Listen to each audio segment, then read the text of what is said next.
Бирок үй бүлөгө даярдык деген бул же курак менен, же бою менен, же физикасы менен өлчөнбөйт. Бир үйлөнөм деген жигиттин суроосун узатайын. Кантип жакшы жар тандайбыз? Эмнеге депрессия болосуң? Болбосу. Азыркы учурда ар кандай шоулор чыгып атат. Ушул жар издөө боюнча, жар тандоо боюнча, ошого биздин кыргыздын жаштары да баргандар бар. Анан бул канчалык деңгээлде туура? Эми бул сөзүм үчүн да мени тепкилешет. Ошолордон улам дагы мындай кыргыздын жигиттери мыкаачы болуп калды, анан алсыз болуп калды деген сыяктуу ар кандай сөздөр бар да. Ушуга да бир жооп иретин айтып кетсеңиз, негизи эле сиздин байкооңузда кыргыз мырзалары азыркы күндө кандай? Анан ушул жерден мен бир аял катары тилектештигимди билдирип, эркектерге кайрылып кетейинчи. Кыргыздын наркында конституциябыз улууга урмат, кичүүгө ызат деп башталат. Демек, кайнене бизден улуу да, анда урмат көрсөтүш керек. Бирок бул келин кул келди, давай кул деген түшүндүрбөйт, кичүүгө ызат деген да модель бар. Ачуусу таркагандан кийин дагы бир жолу менин апам тууралуу ушундай сүйлөсөң, анда мени башка тептим деп эсепте деп кой да, апаңа айтпа да аны.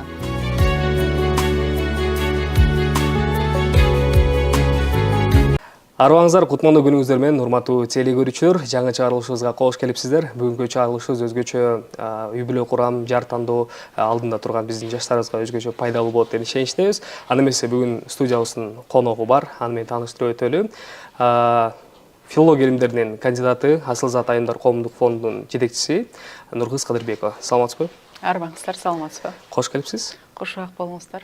Негизи эле убакытка аябай так экенсиз. Биз айткан убакыттын андан эрте келдиңиз. Негизи эле ушул убакыт боюнча эле баштагым келип атат суроону. Убакыттын так болуу канчалык маанилүү жашоодо? Эң кымбат нерсе эмне десе, Нуржигит агай дайым лекцияларында айтат го. Кимдир бирөө алтын дейт, кимдир бирөө балким сүйүү дейт, бирок бул убакыт депчи. Чындап эле ошондой. Баарын токтотуп, баарын аракет кылса болот, бирок убакыт эмес. Ошондуктан тайм-менеджмент, делегирование жана убакытты сактоо боюнча мен аябай аракет кылып келем. Көп айтышат. Ал түгүл ушул дайыма үй бүлөлүк салттарыбыз, эртең мененки ритуалдарыбыз болгондуктан ошого үлгүрүш үчүн дагы мен убактымды ошого бөлүштүрүп үйрөнгөм. Негизи мен үчүн тайм-менеджмент бул намаз. Чоң рахмат. Нургыз, негизи бүгүнкү чыгарышыбыз тартардан алдын биз максат кылганбыз. Азыркы учурда үй бүлө курам деп, мына деп жар тандап аткан жаштарыбыз бар дегендей, кыздарыбыз дагы жигиттер тандап турган учурунда ушул биздин чыгарылышыбыз пайдалуу болсун деген ниетти көздөдүк. Анан эң башында бир жөнөкөй, бирок ошол эле учурда терең маанилүү бир суроону узатайын деп атам. Бул үй бүлө деген эмне сиз үчүн? Үй бүлө бул дайым тойлордо жүргөндө байкайсыздар, сиздер деле элдин кызматында жүрөсүздөр. Бүгүн дейт биздин мамлекетибизде бир кичинекей мамлекет пайда болду дейт. Демек бул союз. Макулдугу менен карама каршы эки жыныстагы адамдын бардык тармактарга макул болуу менен бирге өнүгүүгө, бирге турмуш курууга калган союзу. Демек союз деген бул мамлекет.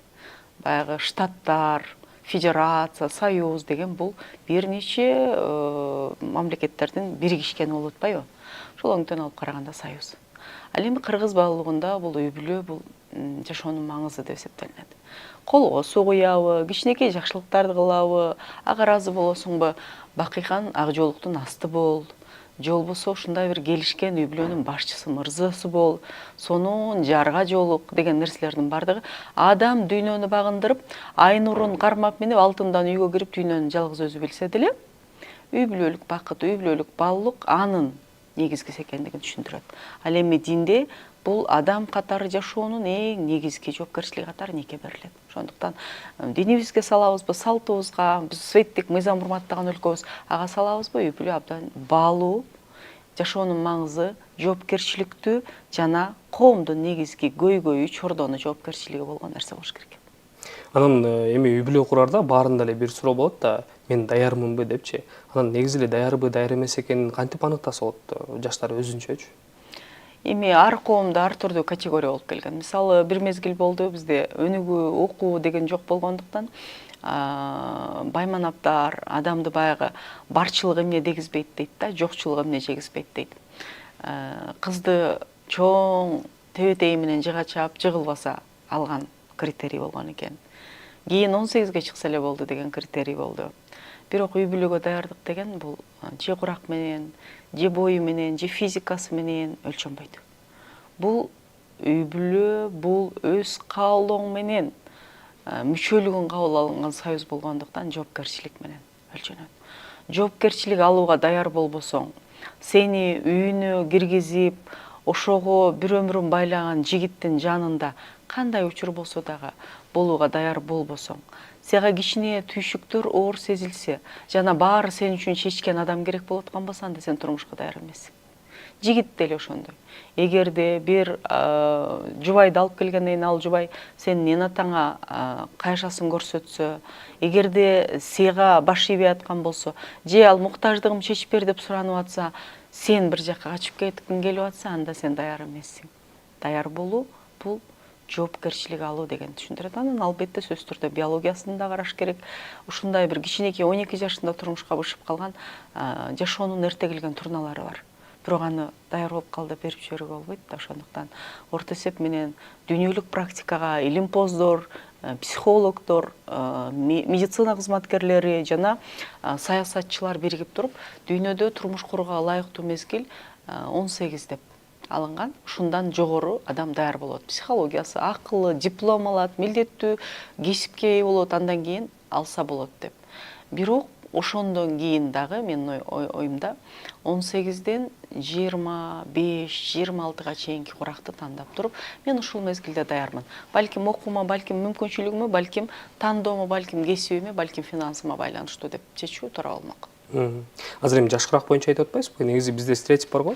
20 жаштан өткөндөн кийин эле жашың келди, үйлөнүшүң керек, тездете кой деген сыяктуучу. Анан эми бул жерде дейин дегеним психологиялык өнүгүү менен жаш курактагы мындай шайкеш келеби? Мисалы 20 жаштагы деген уже жетилди деген түшүндүрөбү? Ооба. Ошон үчүн айтып атпаймынбы, баягы кээ бири 18 эле даяр болуп, жоопкерчилик алууга бышып калат. Кээ бири ушул түшүнүп, коомдо тарбияланып, чындап эле менин баалуулугум үй бүлөдө, чындап эле мен бүгүнкү карьерама караганда бир жакшы эне болуунун артыкчылыгы дагы бир баалуулугум болмок дегенге бир 5-6 жыл керек болот дагы. Ошон үчүн 18-26-нын ортосу жакшы го деп алганым дурус. Андан нары кеч калат дегенди айткым келген жок. Өзүм деле мен ушу 25 жашымда турмушка чыккам. Болгону бүгүнкү күндө глобализация, дүйнөлөшүүнүн алкагында жеген тамагыбыз, тамак аш коопсуздугу, жанагы азык зат технологиясынын мындай түзүлүшүнө караганда биз жылдан жылга климакс, аялдын репродукциялык же төрөт курагы эртелеп атат.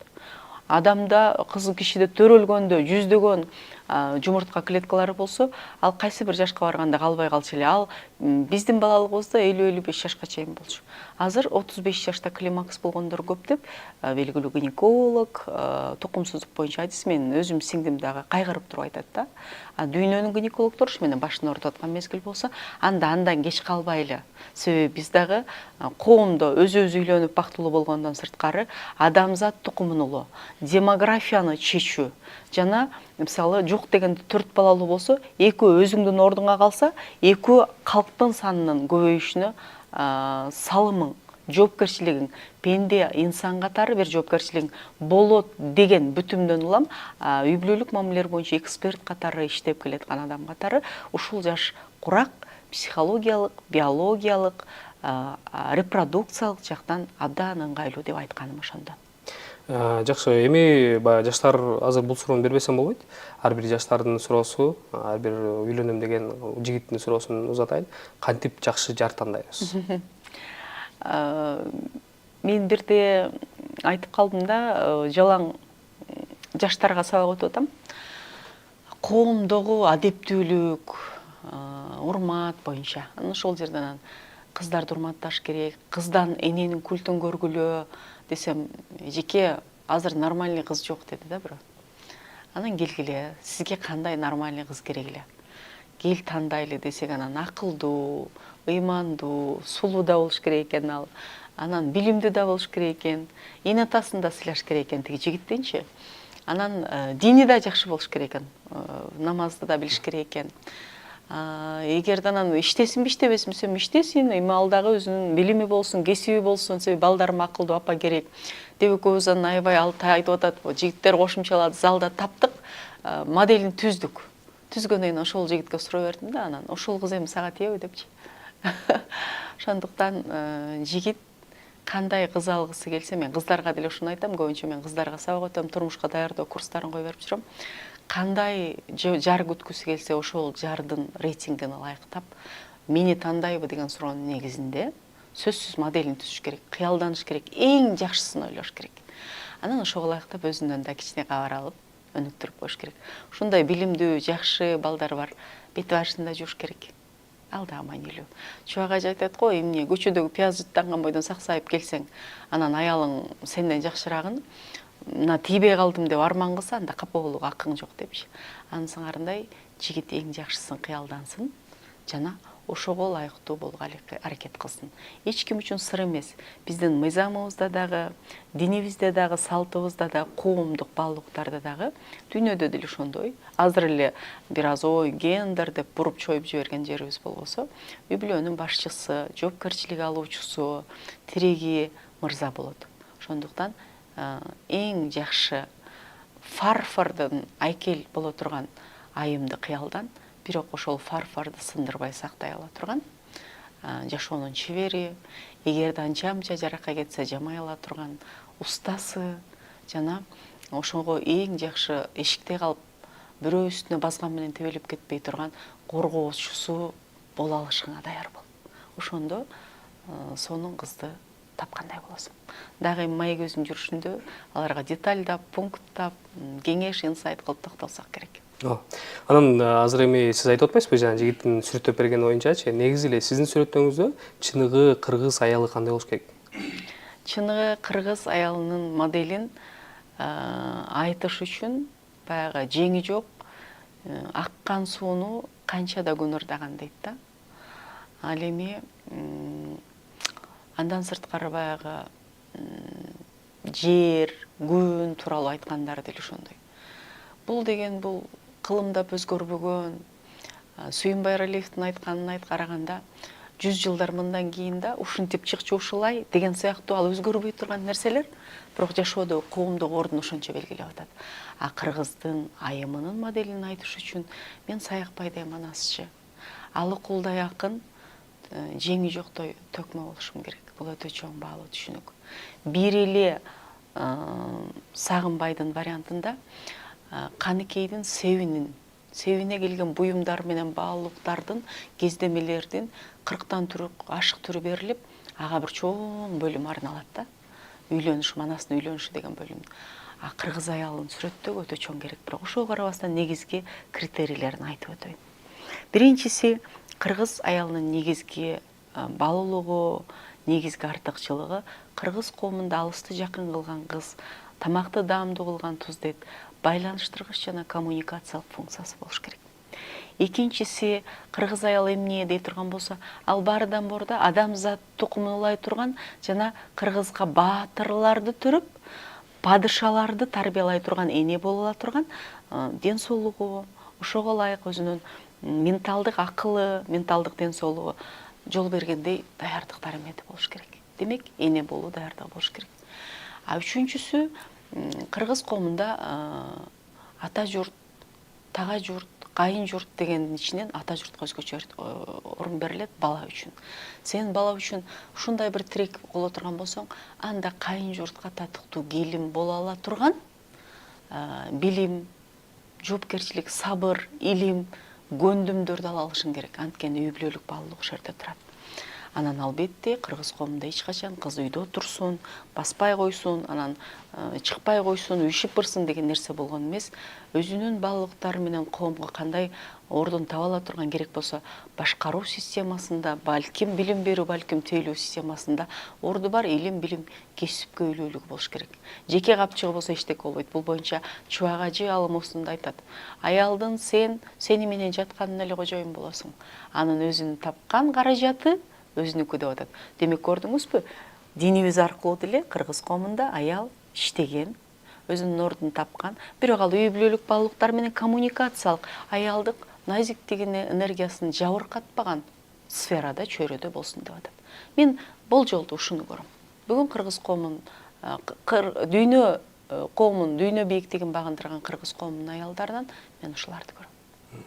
Мен биздин видеолорда даярданып отуруп байкадым да, көбүнчөсү баягы тойдо кабыл тилек айтып атканда деле ушул кыргыз айымдарына көбүрөөк мындай жоопкерчилик жүктөлгөндөй сезилип кетет депчи. Анткени кайныңды какпагын, эшикти катып жаппагын деп анан көп эле жоопкерчиликти тартып коет. Анан жигиттерде мырзаларда көбүнчөсү жоопкерчилик азыраак депчи. Сиздин оюңуз боюнча кандай? Негизи эле жоопкерчилик эки жакта бирдейби же айымдарда чын эле көбүрөкпү?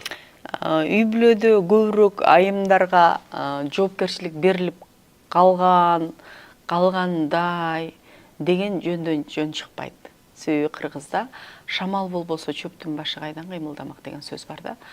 Чынында эле бул биринчиси менин кызым мыкты, коомду өзгөрткөн, адамзатка пайдасы тийип, кыргызга патриот болгон перзенттердин апасы болсо, кыйын күндө бир жакшы баатырдын жары болсо, ошонун бир түйшүк түмөнүн кошо көтөрүлүп, анан ошол аркылуу бир жеңе келин болуп барып эне статусуна жеткен айым болсо деген сан аркоосунан улам бизде кызга 40 үйдөн тыюу бар да. Кызга 40 үйдөн тыюу бул аны корголоо, анын кол жеткичтигин сактоо, ага көрүнгөн нерсе болбой тургандыгын, мырза кирчимел коргоочу, сырткы том болгондуктан ага анча нерсе кечиримдүү боло тургандыгынан улам келип чыккан нерселерди биз биротоло кызга тыюу, басым, жоопкерчилик анан жүк кылып ала алганбыз. Тойдо деле мен байкайм. Өзүм мен сүйлөшүү маданияты боюнча, эл алдына чыгуу жана оратордук боюнча 20 жылдык тажрыйбасы бар тренермин. Мен окутам. Мен башымды бийик көтөрүп эле айта алам. Азыркы мен таанымал журналист, мен жетекчимин, мен аким, мен саясатта жүрөм дегенин 80-90% окуттум мен. Атайын отуруп алып болсам бир жолу окуттум, 1 саатка кирип алып окуттук. Ошол өңүттөн алып караганда каалоо айтуу адебинде мен дайым айтам да, той ээлерине буйрук берген каалоо жеткен адепсиздик. Эстүү бол деген сыяктуу. Сен биз келгенде баарын сыйлап тур. Кечирип эле кой. Сыйлап турган келин болоруңа ишенем. Сенин бүгүнкү акылыңа карап колуңан келет деп мындай дем берүүчү, күтүүчү, жоопкерчилик жаратуучу, кереги айтып, келинге таасир этүүчү дараметиң болсо айт. Болбосо андай айтпай эле кой. Эми аялдын үйдөгү жоопкерчилиги көп болуп калды деген нерсе эмне менен түшүндүрүлөт десе, биринчи аялдын төрө, бала төрө функциясынан улам берилген. Анткени бала менен дайым болгондуктан үйдө көбүрөөк болосуң.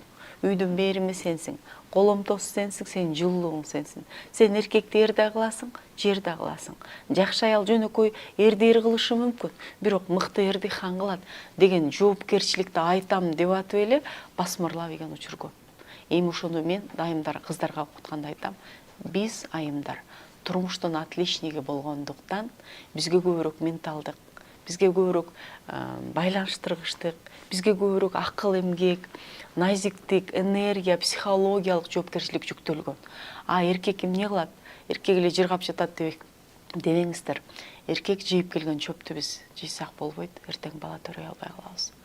Эркек көтөрүп келген жанагы отундарды курган үйдү биз курууга болбойт. Анткени биздин ден соолугубуз, табиятыбыз ага эсептелинген эмес, материалыбыз ага ылайыкташкан эмес. Бирок биз дем берип, шыктандырып, сурап, кээде мактап, кээде алкап, бир үйдүн ханышасы, ошол эле мезгилде кожойкеси, кээде сүйүктүүсү, балким үй жыйгычы, кулялары болуу менен катар ээси болууга жоопкерчилик берилет.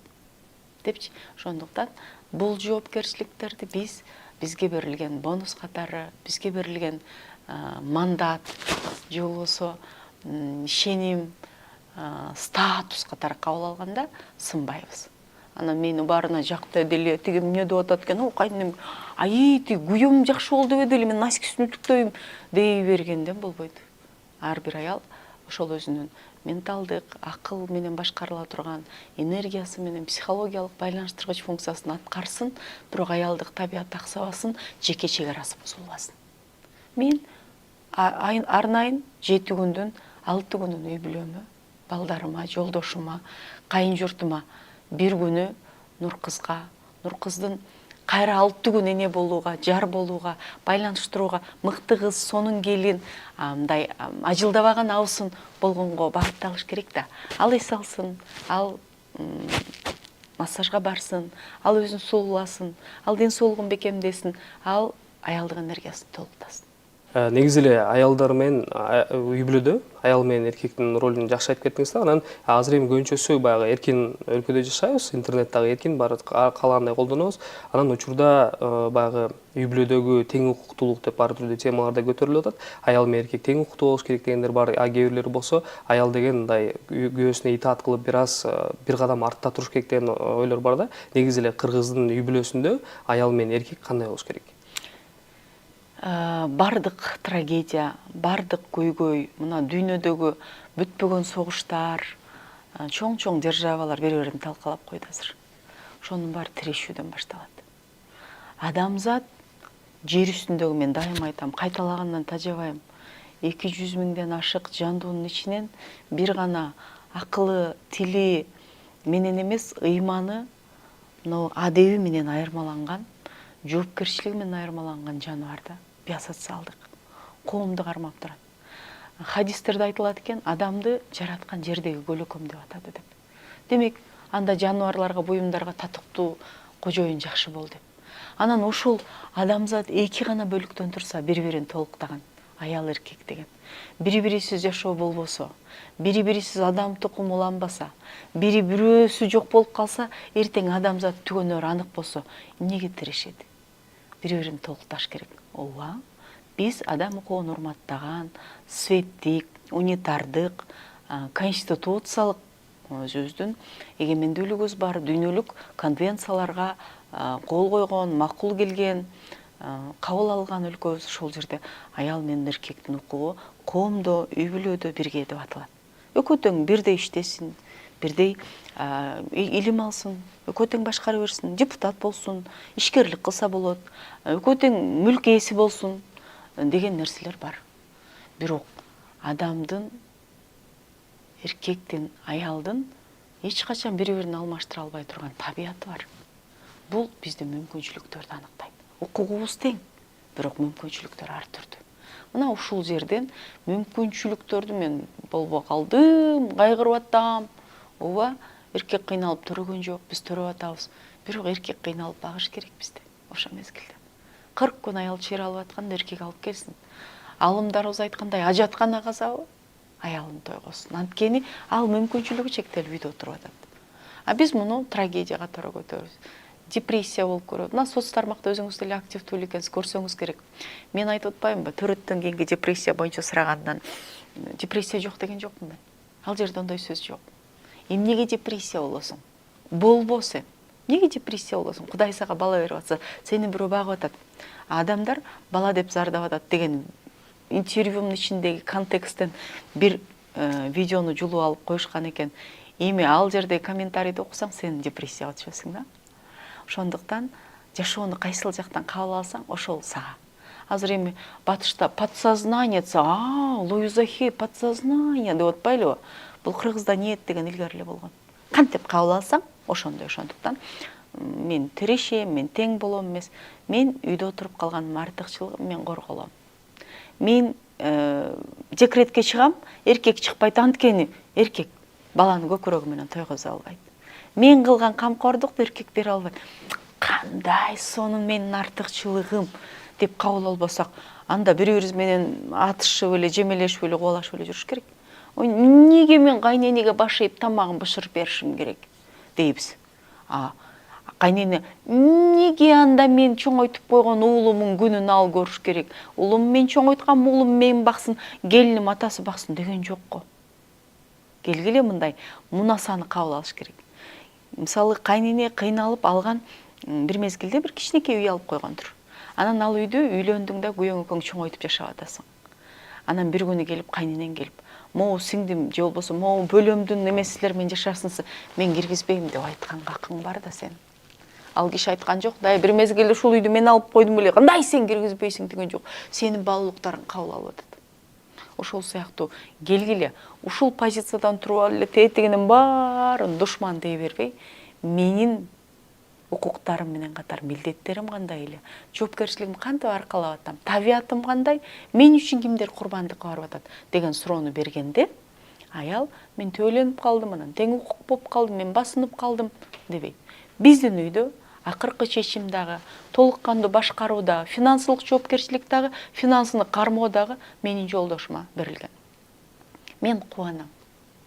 Мен ал башым ооруткан нерселерден бошогом. Мен сунушумду берем, чечимди жолдошум кабыл алат. Кандай жакшы. Мисалы, шеф-поварга караганда жөн ашпозчунун жоопкерчилиги азыраак. Жыргал. Анткени тамак жаман болуп калса сен өзүң урушуң мүмкүн, бирок ресторанда жабыркай турган, айлы кыркыла турган, тепкич жей турган баланча шеф-повар деген аты жаман боло турган ошол. Ошондуктан бул бошотулган нерселерди мен жетпей калдым дебеш керек. Мисалы, сөзсүз түрдө мамлекетте ички иштер министрлиги, коопсуздук кызматынын башчысы эркек болот. Эми мен анан муфтий дагы. Эми кантип биз болом деп айтабыз. Биз күнү түнү ошол жерде болбойт да. Табиятыбызга дал келбейт. Биз назик, сулуу, аялдык энергия деген бул жашоону жашылдантат да. Мына маңдайда караңыз, гүлдү. Жашагың келтирет. Бирок диванга отурбасак экөөбүз кантип маектешебиз. Кээде аял гүл караганга энергия алганга, бирок мырзалар бир таканчык болот да. Ошол сыяктуу талашпайлы, баалайлы, беришели. Менин үйүмдө атам консерватор, традициялуу патриархалдык коомдо чоңойгон. Эгерде бир жерге бара турган болсом, атаңан сура десе, мен сурай албасам унчукпай кирип жатчумун. Аны мен атам катуу кармаган, атам урушкан эмес. Кандай жакшы. Мага Садыбакас устаздын бир сөзү жакты. Түндө арстан жаткан дарактын үстүндө маймыл ойнобойт деген. Демек менин атам катуу болгон. Мени бир жака жөнөткөн эмес. Анткени мен арстан атам бар эле, маймылдардан корголгонмун. Мырзанын жары болдум эле деп кабыл алыш керек да. Мен балалыгымда травмам бар эле, атам уруш. Кудай ай, мен ошолорду көрсөмчү, мен сигарет чегип кеткендер туура түшүнөм да. Эмне кереги бар ошо? Эми бул сөзүм үчүн да мени тепкилешет. Комментарийде. Эми пикирлерин жазышаттыр өзүнүн. Анан эми Нургүзэ, негизи бул жерде азыр сиз дагы бир актуалдуу теманы айтып кеттиңиз. Кайненеге кызмат кылуу. Негизи эле бул келиндердин арасында дагы, жигиттер күйөөлөрдүн арасында дагы, кайнелердин арасында дагы өтө актуалдуу тема. Бардыгы эле ушу келин кызмат кылыш керек дейт. Сиздин оюңуз боюнча кандай? Мен эми бай практикалаган юристмин да. 4 жогорку билимим бар. Мамлекеттик башкаруу, укуктан, юриспруденция, филология, илим, анан экономика тармагында окудум. Ошолорду айкалыштырып айтканда жөнөкөй сөз менен эмес, мындай түшүндүрөйүнчү. Кайненеге кызмат кылуунун зарылдык милдеттери мындай түшүнөйүн. Биздин мамлекетибизде бардык жактан башкаруучу ким? Ким биздин мамлекетте? Президент. Президент. Бирок президенттин үстүнөн башкарган бирөө бар. Ал ким? Жараткан баарыбызды башкарат. Президент деле эмес. Президенттин үстүнөн, бийликтин үстүнөн эл турат. Эл шайлайт. Ошондуктан бизди үчүн чечим кабыл алып, биз үчүн чет мамлекетке барып, биз үчүн кол коет, биз үчүн чечим кабыл алат, эң арызданабыз, даттанабыз, бирок элдин пикирин эске алат. Элге отчет берет. Элдин астына келет президент. Анан президент башчы болгон менен бизде дагы бир тармак бар, бул сот бийлиги деген бар. Сот бийлиги керек болсо президент соттойт. Бирок соттун адилетсиздиги болбош үчүн президент аны шайлоочуларды бекитет. 3-чү мыйзам чыгаруу бийлиги деген бар. Бул жогорку кеңеш. Жогорку кеңеш президентке отчеттуу эмес. Бирок отчетун алат. Бирок жогорку кеңеш болбой кетип атса, аны президент таркатууга акысы бар. Бирок ошол эле мезгилде президентти импичмент, ишенбестик көргөзүп кетирип жиберүүчү дагы элдин өкүлү катары жогорку кеңеш болот. Эми ушул өңүттөн, ушул моделден алып караганда кайненеге кызмат кылуу кандай экенин түшүндүрөйүн. Мисалы, Кыргыздын наркында конституциябыз улууга урмат, кичүүгө ызат деп башталат. Эми биз конституцияга баш ийебиз да. Мыйзамдардын үстүнөн баш мыйзам турат. Демек, кайнене бизден улуу да. Анда урмат көрсөтүш керек. Бирок бул келин, кул келди, давай кул деген түшүндүрбөйт, кичүүгө ызат деген да модель бар. Анан динибизде кандай делет? Күйөөнүн ыраазычылыгы жок, аялга бейиш жок делет. Мейли, бул дүйнөдө эгерде күйөөсүнүн наразычылыгын алган аялга 40 күн периштелер жолобойт дейт. Демек, касиетсиз, сыпатсыз боло баштайсың. Ал өңүттөн алып караганда күйөөнүн милдети бул эне атасын багыш. аны багуу, ага кызмат кылуу, анын чайын бышыруу, ал жонуна көңдү милдет.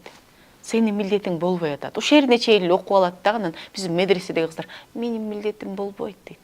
Бирок күйөөң сага ыраазы болуш үчүн анын эне атасы менен таттуу мамиледе болуп ардан мурда биздин бала чакабыз жана өзүбүздүн статусубуз үчүн жакшы. Экинчиси, күйөөнүн ыраазычылыгын алуу менен биз гармонияда жашайбыз, экинчи аял болот, үчүнчү аял алып атат деп таарынбайбыз. Анткени анын муктаждыктары, эне атасынын астындагы милдеттер, ал бизди багам деп жүргөндө чечилген, сен жардам берип коюп атасың. А үчүнчүсү, сен дагы кайнене болосуң келечекте, ошондо сен чоңойткон баланы тандап алган жары бул менин экинчи апам да деп урматтап койгону дурус. Мына ушул өңүттөн алып караганда, мен кайненеме жардам берсем, белек берсем, анын айткандарын уксам, анча-мынча урушканына унчукпай баш ийип койсом, жана мындай чайын коюп берип койсом, мага эле жакшы. Бул мага жакшы экенин түшүнүш керек. Бирок бул жерде аябай чоң алымдарыбыздагы, коом да көтөргөн нерсе бар. Кыла берет экен бул. Келин чарчабайт экен. Келинге Duracell батарейкасын салып койгондой иштейт экен. Эчтеке болбойт, келинге айта кой, манты туя коет деп алуу, анын жеке баалуулуктарын талкалоо менен катар болочокто урпагыңа карата кыянатчылык. Анткени басынган, өзүнө убактысы жок, эс албаган, өзүнүн кул мүнөзү сезген аял кул мүнөз балдарды тарбиялайт. Урпактарың ошондой болот деген сөз.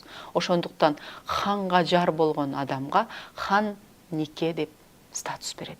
Хан никедеги адам хан урпагын, баатыр урпагын төрөш үчүн ал ошол сыпаттарды, ошол илим алууну, ошол ишенимдүүлүктү өзүнө сиңириш керек деген сөз. Ошондуктан бири-бирибиз менен мунаса болуш керек. Мен кайнене боло элекмин, бирок сонун кайнененин келинимен. Баатыр эне болгон, көптөгөн келиндер тарбиялаган тайнемдин тарбиясын көрдүм.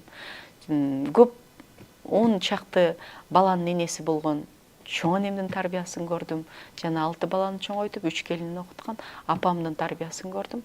Кайненеге сыйлоо, аны менен таттуу мамиледе болуу, жана саясатта жүргөн өзүмдүн агам Нуржигит агай айтмакчы, бир партияда болуу баардан мурда өзүбүзгө жакшы. Сонун жооп болду. Нургүзэ, анан эми жигиттер өзүнө тиешелүү суроосуна жооп алды деп ойлойм. Эгерде суроосу болсо жазып койсо да болот. Анан эми кыздарга келсек, кыздар дагы ушул жартоодон негизи үй бүлө темасына кирип кеттик, бирок эми кыздарга дагы тиешелүү суроолор болсун. Кыздар дагы жартоодо азыркы учурда баягы өнүккөн заманда эле өзүнүн сүйүүсүн ачык айтып, жол турмушка чыгам деп да айткан учурлар бар да. Бул канчалык деңгээлде туура деп ойлойсуз? Мыйзам боюнча алсак, же мындай коомдук пикир, мындай түз эле көз караш менен алсак, мен трагедия көргөн жокмун. Айтсын, билдирсин. Бирок мамиле бул искусство да. Үй бүлөлүк мамиле бул илим. Аны сактоо искусство. Кадимкидей искусствонун чебери болуш үчүн эмгек сиңирип, жүздөгөн ролдорду жаратып, бирде каникей, бирде бомж, бирде бай болуп жүргөн. Бул бардык ролду сонун аткарат деп чебер болосуң десең, эмгек сиңиргенди берет. Ансыңарда үй бүлөлүк мамиленин чебери болуш үчүн анда анын табияты, анын ролдору, анын функциялары айтылбаган мыйзамдары болот. Эркек табиятынан багындыруучу, баатыр жана мындай күчтүү болгондуктан, эгерде сени багындыруунун зарылдыгы жок болуп калса, анда сен моментально жоготуласың же запасной аэродром болосуң. Жүгүрүп барып сүйүүңү билдирсең болот, ошондон сонун жашап калгандар да бар. Бирок табиятынын түпкүрүндө, жан дүйнөсүнүн түпкүрүндө мен багындырган эмесмин, бул сураган деген нерсе сени жоготуп коюудан коркпой коюуга алып келиши мүмкүн келечекте. Бирок анда эмне, биз сүйүп эле жүрө берелүү, кемпайбызбы десе, анда мен сүйлөшүү маданиятын окутам. Сүйүүнү билдирүүнүн, сен аны жагып жаткандыгын мамиле маданияты менен катар айтуунун адептери болот. Сен мага жагып калдың, чоң жигит экөөбүз, сен биринчи көргөндөн бери эстеп жүрөм, сен мени ала албайсыңбы дегенге караганда, мындай башкачараак чеберчилик менен айтуу болот. Балким мындай кыз бала жолдошун атамдын моделинде издейт деген чын окшойт. Атам дагыдай баатырдыкты сенден көрдүм десең, комплимент айтканча айланып тээп атпайсыңбы? Мен мындай жолдошум издеп атам деген сыяктуу айтып көр деп атам да. Такыр айтпай коюу, унчукпай коюу арман. Анткени мен адабиятчымын. Мен адабиятты издеген Илимпоз катары Татьяна Онегиндеги Татьяна өзүнүн кол жеткисин сактап, Пушкин айткандай, Белинский айткандай, аскада кездешкен сейрек гүл болуп калды, чыгармага айланды анын сабыры. Бирок сүйүүдөн бактысыз болду да. Ошол Онегинге барып, өзүнүн сүйүүсүн түз эле жазып, мен ушундай, мен айылдык кыз болом, сиз батырсыз, мен ак сөксүз, мени алат бекенсиз десе, өзү табиятынан тиги Татьянанын Ольгага караганда жактырып аткан. Бирок дароо өзүнүн кадырына минди дагы, аябай моралды айтып албай койду. Ошону мен дайым айтам да. Адабият адам турмушунун прожектору боло турган болсо, анда Татьянадай сүй, Татьянадай аруу бол, аскада гүл болгон, бирок Татьянага окшоп сүйүүңү билдирбе депчи. Кайра турмушка чыккандан кийин бирок Татьянага окшоп кол жеткистигиңди сактап кал деп. Кийин астына келгенде Татьяна айтат го. Да, дейт. Я вас любила, дейт. Но я другому отдана и век ему буду верна деп айтат да. Ошондуктан сүйүүнү билдирсин. Башка жол менен. Ал үчүн келиңиздер. Мен сүйлөшүү маданиятын окутайын, мамиле маданиятын окутайын, турмушка даярдык боюнча үйрөнүңүздөр. Көп эксперттер бар. О, мен коучмун дегенден азыр таш ыргытпай эле жөн эле карап койсоң, кепкаң ыргытсаң башына тиет.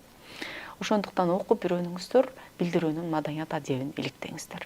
Экинчиси, мүмкүн болсо, жакшы адебиң менен, кол жеткистигиң менен, ак сөөктүгүң менен сүйдүргөн жакшыраак. Сен сүйдүргөн жакшыраак. Сени сүйгөн адамды сен сүйдүргөнүң жакшыраак. Эми ушул суроого эле утурлай. Азыркы учурда ар кандай шоулор чыгып атат. Ушул жар издөө боюнча, жар тандоо боюнча, ошого биздин кыргыздын жаштары да баргандар бар. Анан бул канчалык деңгээлде туура? Чет өлкөдө болуп атат бул шоулор, эми айрым бирин экин көрүп калган чыгарсыз. Негизи ушул суроонун бергим аябай келген. Анткени көрүп атабыз дегенде кандай кийинчерээк таасири кандай болот, ошол боюнча да көбүрөөк айтып берсеңиз. Бул сурооңузга азыр көптөр мурункуда да айттым окшойт. Мен негизи бирок так дааналап айтканда, биз 21 кылымда жашап адамзат цивилизациясынын 3-миң жылдыгы. Бул эч нерсенин чеги жок. Чет мамлекетке чыксаң болот, кааласаң үйлөнсөң болот. Эми ушунчалык чектеп кеттик. Аял киши балама фамилиямды берем деп да чыктык да. Ушул өңүттөн алып караганда, барып, катышып, сүйүүсү үчүн күрөшкөндөн трагедия көргөн жокмун мен. Но бирок деген жери бар. Сен кыргыз коомунун мүчөсүсүң да. Сен Европада жашай турган болсаң, анда ошол жерге бар дагы ошолордун маданиятын ылайыкташа бер. Эртең кыргыз коомуна келип жашайсың да. Ошол жерде базарга түшүп, санагы эмне деп коет, колукту базарга түшүп, өзүң боюңду базарга салып, анан ошондогу бир туура эмес кылган нерселериң бир өмүр сага муш болбойбу? Анткени соц тармак, видео бүгүн сакталат, YouTube'да илеп турат деген нерсеси. Мен бул кошулайык дегенди кыргыз тили менен алектенип жүргөн, тил боюнча мына кыргыз тили коомунун вице-президенти болуп жүргөн адам катары, саясатта жүргөн, башкаруу боюнча магистрдик ишин коргогон адам катары мондай бааладым. Бул казак тилин жайылтуунун бир программасы. Жөн эле казак тилин сүйлөйлү, өнүктүрөлү, сен да сүйлө десе болбойт. Ошол жерге алып барып алып, шоудо белекти берип, таанымал кылып, блогер кылып, казак тилинде гана сүйлөйсүң деп сүйлөтүп, анан максат казак тилинин кереметин ар түрдүү кылып жайылтып атат. Жаштар арасында бекерчилерге, блогерлерге, китеп окубагандарға, тиктокерлерге.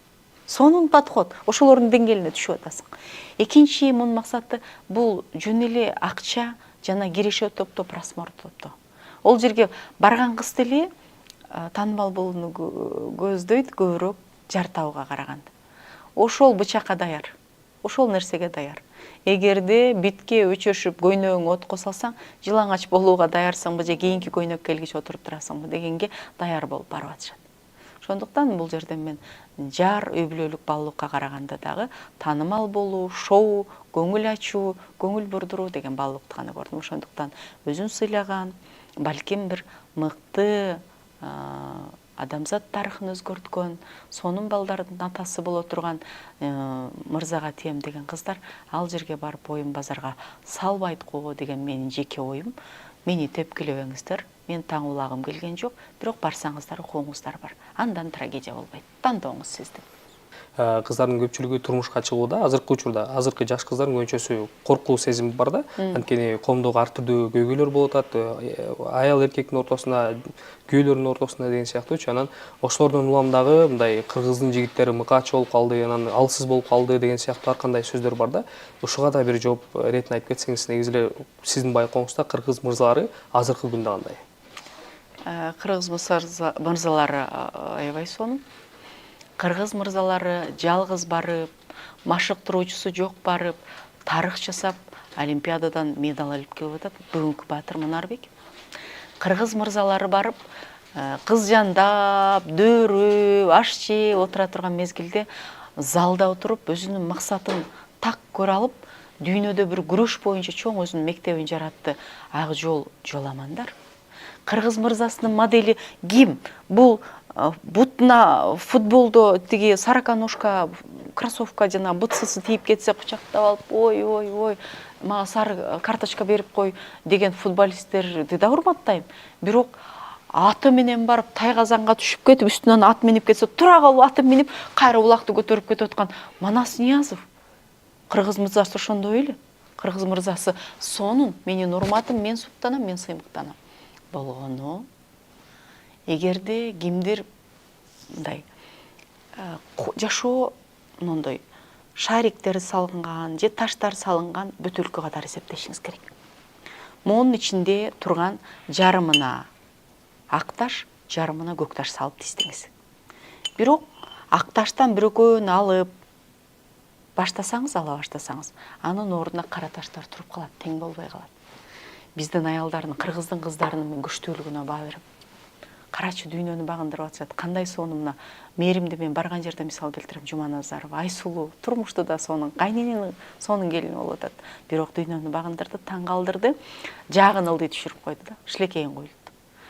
Ошол кыздарыбыздын кыйындыгы сонун, бирок мен дагы ошондой болом деп атып өз тармагыбызда умтулуп атып, эркектин функциясы менен миссиясына кирип кеткенден улам, алардын орду ээленип калып, каяка барышын билбей калып, бизден көрө алсызыраак, бизден көрө чабалыраак көрүнүп калган учурлар жок эмес. Эгерде биздин эркектер чабал, биздин эркектер алсыз болуп атса, анда аял жерде эркек менен катар аялдын жоопкерчилиги бар. Анткени аны эне тарбиялаган. Сен күчтүүсүң, сен жоопкерчилик ал балам дебестен, ким мен уруп коем деп болушуп атсак, же болбосо балам отура бер, сен үчүн мына мен иштеп келип акча берем деп атсак, анда биздин да салымыбыз бар. Эгерде ал аялын бага албай, жоопкерчилик ала албай, жөнү бош болуп атса, эртең подкаблучник болосуң деп урушкан же болбосо үйдө так бир мен айткандай болосуң, ыйлап азыр башыңды жара коем деп чоңойткон биз эненин салымы бар да. Биздин салымыбыз болуп атпайбы? Ошондуктан бүгүнкү эркек жөнү бош болуп атса, биз аялдар да кыймылдап коелу, силкинип коелу, аяк биягыбызды карап коелу бир. Анан кыздар коркпош керек. Мен подсознание, ниет дегенди айттым. Кандай жигит болууну кыялдансаң, ошондой, кандай жар болууну, кандай турмуш күтүүнү кыялдансаң, ошондой турмуш сени күтүп турат. Ошондуктан эң жакшысы мен болом, Ханыша болом. Биз түшүнүшөбүз, мени күткөн мырза бар. Мен кандай жигитке жар болгум келсе, ошондой кыялданып барышым керек, жакшы үмүт менен. Ниеттерди Кудай берет. Анткени кудуреттүү Аллахым, Кудай жараткан, кандай деп атайбыз билбейм. Ниетибизди билүүчү, жаны берүүчү. Ошондуктан коркпоңуздар кыздар. Кыргыздын сонун жигиттери бар. Болгону өзүңүздү өнүктүрүңүз. Эң сонун жигитти кыялданыңыз, жана ошол меники болот деп ошого карап түздөнүңүз. Бар.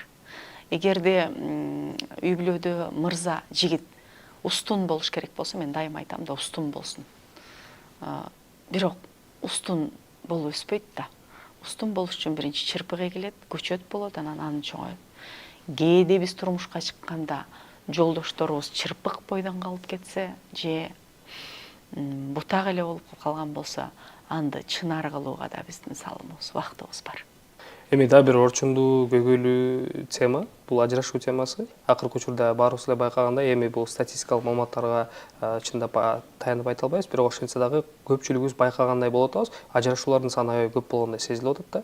Бул эмнеден улам кабар берет, эмнеден улам ушундай болушу мүмкүн? Мен мына мамиле эксперти болуп, Россияны, Казакстанды түрө кыдырып, Өзбекстандын кыргыз айылдарына, Туркиядагы кыргыздарга, Дубайдагы кыргыздарга барып лекция өтүп келип атпаймынбы? Онлайн сабак өтөм, жеке кабыл алам. Америка, Корея, Сахалин, ошол жерлерде кыргыздар бар экен, мен жеке кабыл алуудан билем. Ошо мен алектенип жүрүп, мен иликтөөмө таянганда, ажырашуу мурунда болгон, азыр да болот, бирок мынчалык көп болбош керек эле. Бул боюнча белгилүү саясатчы Чекебаев да өзүнүн бир статистикасын жарыялабадыбы? ар бир 4-25% ажырашат деген сөздү. Бул трагедия.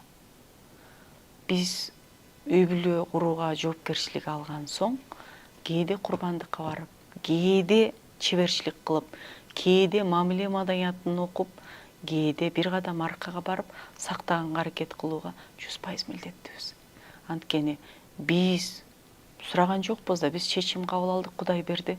Төрөлгөн балдардын тагдырына биз чечим кабыл алдык. Аларды өксүтүүгө, алардын бирөөбүз энеси, бирөөбүз атасы жок өскөрүүгө, эркек алып алып апаңы көрсөтпөйм дегенге, аял ажырашып кетип атаңы көрсөтпөйм дегенге акыбыз жок. Бизге бала Кудай таала берген аманат, ал биздин хозяин эмеспиз. Ошол өңүттөн алып караганда баягы коррупция таш тоорунда таш менен башталган боло берет, бирок аны азайтып, өтө азайтууга болгон сыяктуу эле ажырашуу болуучу нерсе. Бул каалабасак дагы бул трагедия болуп тура турган нерсе, бирок аны азайтууга салым кошуу бар. Биринчиси ажырашууга себепкер жаштар арасында социалдык тармак жана виртуалдык жашоо. Баланчанын күйөөсү сонун гүл бериптир, сонун жашабаптыр, антыбаптыр, мынтыбаптыр деп. Мен жакында Айдана Дека деген бир кызыбыз, ырчы кызыбызга ыраазы болдум.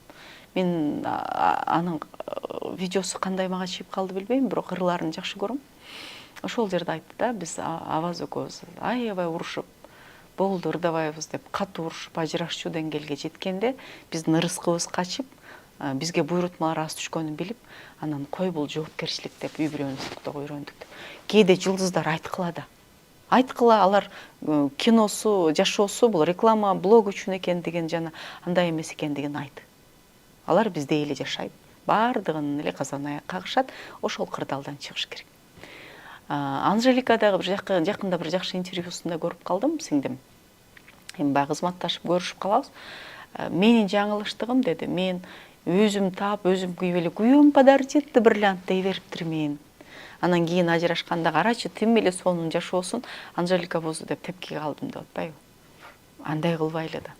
Анда урушканын айталы. Мен деле жакында бир жерде сүйлөшүп атып, лекция өтүп атып, күйөөм мени тосуп алам деп тоспой калып, түнү өзүм жалгыз келген айтып бердим беле, аны кыздар кыркып видеого койгон экен. Эжеке, сизди тосуп албаса, анда мен күйөөмө капа болбой эле коюшум керек деген комментарий бир 100дөй болду да. Ошондуктан бирөөнүн турмушуна карап түздөнбөйлү. Бирөөнүн, орустарда бар, темный лес деп коет. Чытырманды кой, биз билбейбиз ичинде эмне болуп атканын. Курт кумурскасы бар, өрттөнүп атабы. Биз сыртында эле дөпүйгөн жапжашыл көлөкө сукмуш болуш керек деп тикенегин карабайбыз. Бул биринчи себеп. Ажырашууга экинчи себеп бул аялдардын өтө өз алдынча күчтүү болуп кеткендигибиз. Биз жалгыз жашоодон коркпойбуз азыр. Биз жашап кете алабыз. Айтат, мен билем дейт, мен балдарымды багып кете алам дейт. Болгону балдарым ата керек деп күйөөм менен жашап атам дейт да. Бул экинчи себеп. Үчүнчү себеп чындап эле жигиттерибизди бүгүн анча-мынча жүүнү бош кылып эсек, жоопкерчилик албай койсок, илгери кыргыздын коомунда альфонс деген болгон эмес. Болгон эмес. Альфонс бул ушу Европанын жасалма маданиятынан улам бизге келген дагы, анан бул деген эмне, аялдын эсебинен жашаган жылма эркек. Бүгүн бизде ошондойлор пайда болуп калды. Мына ошолор да ажырашуунун салымын кошуп атат. Мен Москвада бир аябай ишкер сонун кызга, сонун жигит, мен сага күйөөм жүүнү бош болчу дейт, анан ажырашып калдым дейт.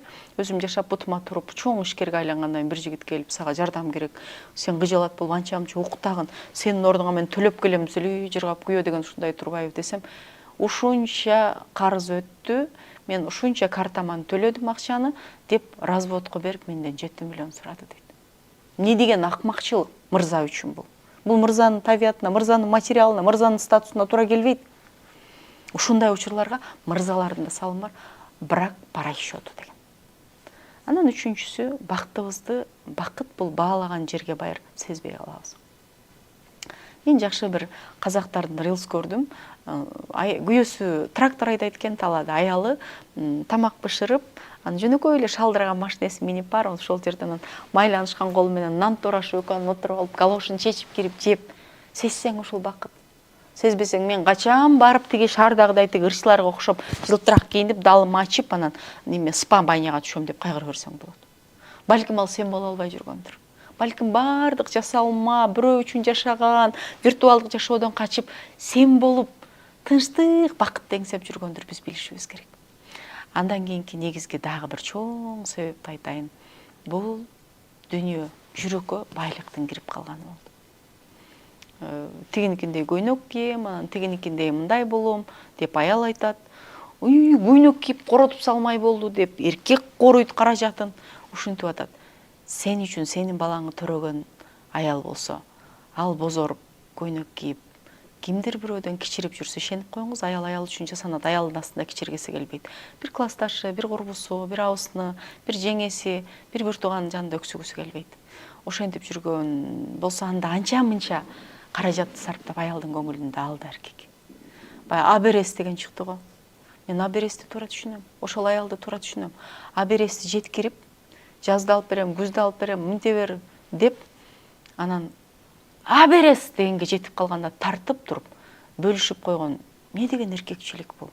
Кантип ал эркек ошол шым кийип, калпак кийип эртең басат? Өзүнүн аялын видеого тартып. Анан ал ошондон кийин аял киши ажырашыш керек. Кантип моралдуу окуп калат чогуу жашаганга. Анан ушул жерден мен бир аял катары тилектештигимди билдирип, эркектерге кайрылып кетейинчи. Чуак ажалым болсу мен аябай мындай алым катары эле эмес, замандашым анан сүйлөө чеберчилигинде тренер катары, чечен катары балайм. Ошол кишинин айтканы бар, аял сүйлөй берет, аял эмоционалдуу, аял чыгарыш керек. Сага бекер тийип мен качан сендей болом?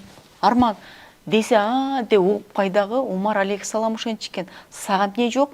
Кайра кирип сени сүйөм деп жашооң улан балдар үчүн. Себеби кийинки аял алсаң деле ушул дейт. Аялдын табиятын ушул таны дейт. Бир эркектер күчтүү болуп, апа, түтүк аялым сизди монтип да деп айта бербей, устун болуп, эми билесиң сактагысы келген эркек, аял эмоция үчүн да сага больно кылам деп, сенен өч алам деп, сенин туугандарың, сен ошон үчүн ушундай, сен ушундай үйдө чогон, сенин апаң ушундай деп болсо айтпагыла да, сактагыла да. Ай, мен сүйөм десең мен үчүн деп ошол жерде далилдей ал. Кээде эмоциясы үчүн мейли сени сүйөм деп коюп анан ачуусу таркагандан кийин дагы бир жолу менин апам тууралуу ушундай сүйлөсөң, анда мени башка тептим деп эсепте деп кой да, апаңа айтпа да аны. Ордуна кой да. Эгерде сени келип алып сенин маңдайың аял каалаганын сүйлөп атса, анда сенин ордуң ошол, сенин салымың ошол. Ошондуктан өтө көп мына бизнесте, миграцияда, өзгөчө Казакстанда жүргөн эркектер мени сыртта текшерип коет экен, сен бизнес кыл деп аялдын астыга коюп коюп, аял эркек болуп тирикиликке кирип кетип, ошонун жоопкерчилигин алгандан кийин үйдө отуруп, ар ким менен СМС жазып ажырашуулар да жок эмес. Келгиле. Аялдарга түзүк эле асылып жүрөм мен. Аялдарга түзүк эле өзүмүн чөйрөм, менин угарман катталуучуларымды айтып жүрөм. Сиздин аудиторияңыз мырзалар болсо, сиз аркылуу мырзаларга кайрылайын. Мырза жоопкерчилик алып, мырза үй бүлөсүн сактап, мырза аялдын анча-мынча капризинен бийик туруп, анан кандай болгондо баласынан кабар алып баксын. Ажырашууга жол бербегенге 100% аракет кылсын. Эгерде болбой калса, анда аялды да кур кылбай, бири-бириңерге дол келбей, урбай, соттошпой, баланы талашпай, таанышпойдон калуу менен ажырашуу маданиятында үйрөнүш керек да.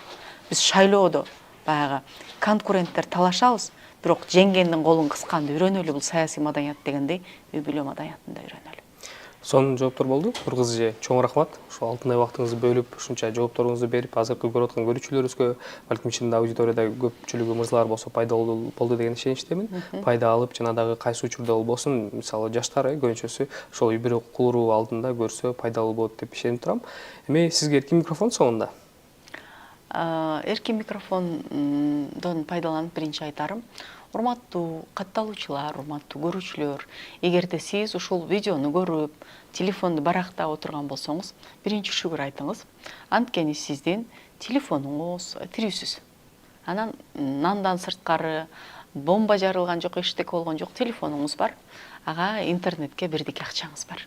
Биринчи шүгүр айтып коюңуз.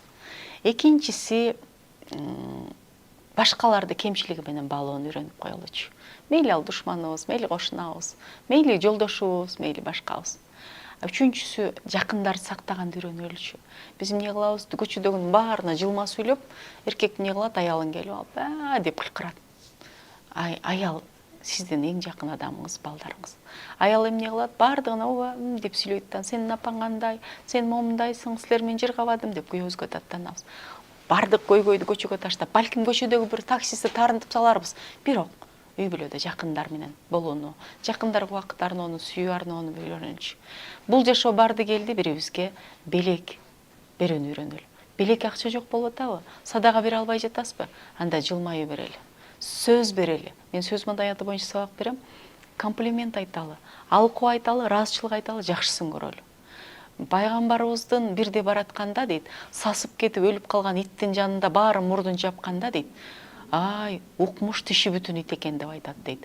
Үй бүлөлүк мамилелерде жакындарда эчтеке болбой калса бүтүн тишин карап сактоону үйрөнөлүчү. Анткени биз бир үй бүлө, биз бир тууган, биз бир улут, биз бир жер, биз бир адамбыз, бири-бирибизди сактайлы. Бар болуңуздар.